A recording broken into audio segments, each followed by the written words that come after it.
This is our full, no fluff review of the Celebrity Edge. No boring tour guide talk, just everything you need to know before you book. We made some huge mistakes on our first cruise, but was it still the best trip ever? Let's find out. This is Celebrity Edge, a floating city, a 5-star resort on the water. And for 11 days we lived on it. Did we survive? Barely. We expected a cruise to be all about the ship. But what made this trip unforgettable? The people. It's like stepping into a parallel universe where everyone is just happy. Strangers become friends. Bartenders know your drink order by day 2. Það sem sagt St. Patrick's Day, eins og þið sjáu hérna og hérna.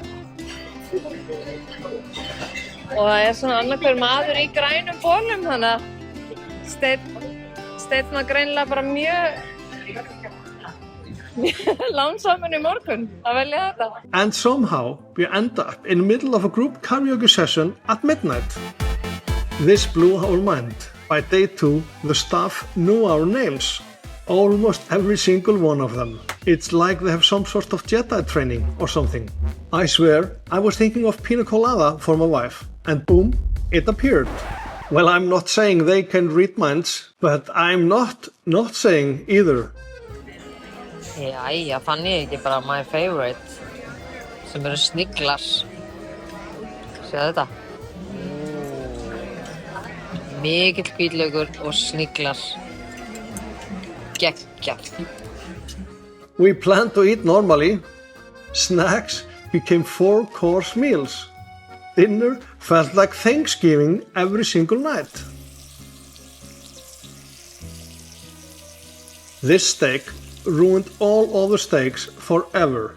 No exaggeration, I need a therapy to deal with how good this food was. So room service was included. That's amazing, right? You just have to pay a small service fee. So I thought, let's order a nice breakfast to the room. Casual, no big deal. What I didn't realize is everything on the ship is oversized. I ordered a breakfast for us, me, my wife and my stomach. But what showed up was enough for at least 8 people. Ástu minn, morgunmaturinn kominn. Þú stendur við þessu hetja bara. Nei, eitthvað klikkaði þessu, sko.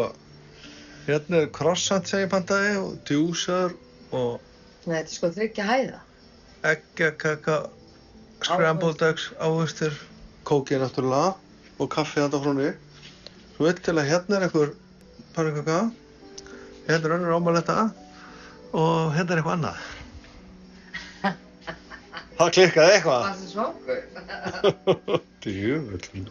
So yeah, just because it's included doesn't mean you have to order everything on the menu. Food saving, people, food saving. This was crazy. We thought there would be some downtime. Nope, not a chance.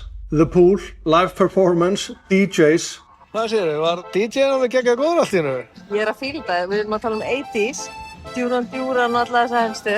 Einhver sjans að þetta hafi verið þessi kokteil hérna sem gerði þennan plötus nú alveg geggjað allt í hennu? Even the staff was playing volleyball against the guests. The ship, live music, Broadway theater shows, a casino, a nightclub. Yep, there was something happening literally 24/7. One night I walked into the theater and there was a guy flying through the air. I have no idea what was happening, but I loved it. Alright, here is a nerd moment. Although I look like an athlete, I am a nerd. I did the behind the scenes tour at the ship. And if you're a plus 50 nerd like me, you have to do this tour.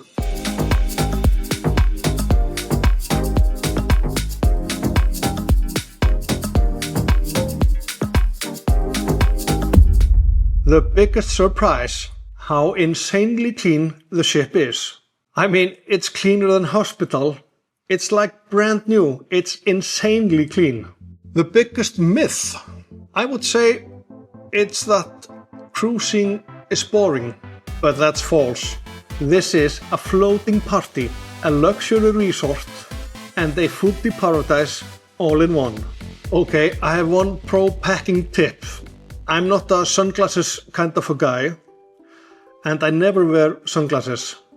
But I had to buy a pair of sunglasses on the ship, so when you're packing, pack your sunglasses, maybe 2 or 3 pairs. You will definitely need it. Would we do this cruise again? Not even a question. 100% yes. And honestly, we will do it sooner than later. So, the final verdict. First time cruises, we rated 10 out of 10. Absolutely amazing. Now we are forever cruisers. Once you go, you never go back. We highly recommend Celebrity Cruises and the ship The Edge. We totally loved it. So if you're thinking about booking a cruise, or if you just love travel, fun, and making the most of life, hit the subscribe button so you don't miss the next one.